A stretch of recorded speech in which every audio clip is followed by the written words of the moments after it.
तो last part में हमने देखा था कि फू तैंग रूम से चला जाता है। उसके जाने के बाद जियांग सोचता है कि ये क्या हुआ, वो क्या कर रहा है, मुझे कुछ समझ नहीं आ रहा है। वो उसके पीछे जाता है। फू तैंग बाहर खड़ा होता है, एकदम स्ट्रेट बना हुआ और 1 इंच भी नहीं हिलता। ये देखकर वो सिस्टम से बोलता है कि क्या तुम मुझे समझा सकते हो कि इसका क्या मतलब है, बिकॉज मुझे तो कुछ समझ ही नहीं आ रहा है कि वो गधा क्या कर रहा है। सिस्टम उसे बोलता है कि वो इस तरीके से खड़े रहकर खुद को पनिशमेंट दे रहा है, बिकॉज उसकी यादों में जब भी वो कोई गलती करता है तो आप उसे पनिशमेंट के रूप में खड़ा कर देते हो। वो अभी सोच रहा है कि उसने आपको जगा दिया और पागल बना दिया। ये सुनकर जियांग बोलता है, ओ तो ये बात है, अगर वो खड़ा रहना चाहता है तो ठीक है, मैं भी उसे रोकने के लिए बहुत आलसी हूँ। सिस्टम बोलता है कि होस्ट नहीं, आप ऐसा नहीं कर सकते, बिकॉज अभी हमें ये नहीं पता है कि उसकी दोनों पर्सनैलिटी में यादें सेम है या नहीं। कुछ केस में डोमिनेट पर्सनैलिटी वाले पर्सन को दूसरे पर्सन की हर बात याद रहती है, मतलब कि अगर आप उसे अभी पनिशमेंट दोगे तो क्या पता फू तैंग की दूसरी पर्सनैलिटी को सब कुछ याद रहे। ये सुनकर जियांग घबराते हुए कहता है, तो तुम्हारा कहने का मतलब ये है कि अगर फू तैंग की सीईओ वाली पर्सनैलिटी को याद रहा कि मैंने उसे पनिशमेंट दी थी तो वो मुझे मार डालेगा।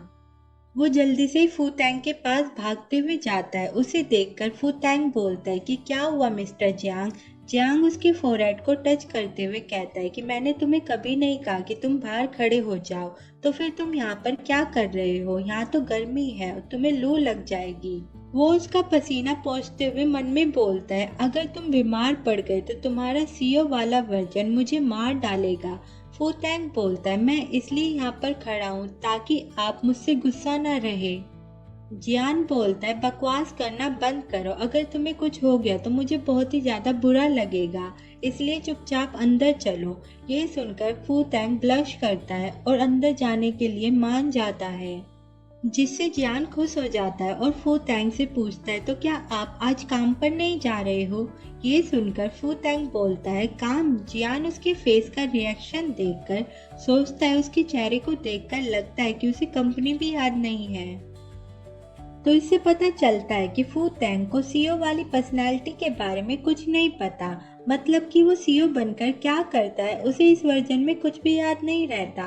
वो फू तैंग से बोलता है कि पति देव, सिर्फ इसलिए काम मत छोड़ो क्योंकि तुम मुझसे नाराज हो। ये सुनकर फू तैंग सोचता है कि क्या वो सच में मुझे ऑफिस जाने दे रहा है। जियांग उसे हक करता है और बोलता है, मेरे अच्छे हस्बैंड, जाओ और कुछ अच्छा पहन लो, मुझे उम्मीद है कि तुम घर में सब कुछ ठीक कर दोगे। फू तैंग ब्लश करते हुए बोलता है कि हाँ, क्यों नहीं, और ये बोलकर वो चला जाता है। जियांग उसके जाने के बाद सोचता है कि फू तैंग के इस वाले वर्जन को मैनिपुलेट करना कितना इजी है।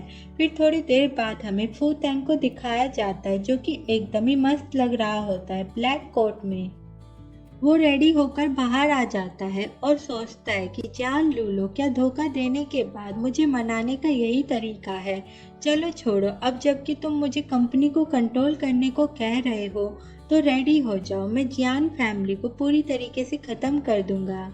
मैं उन सबको कुचल दूंगा जिन्होंने कभी मुझे नीची नजरों से देखा था, और वो आदमी जिसके साथ तुमने धोखा किया था वो हमेशा के लिए चला गया।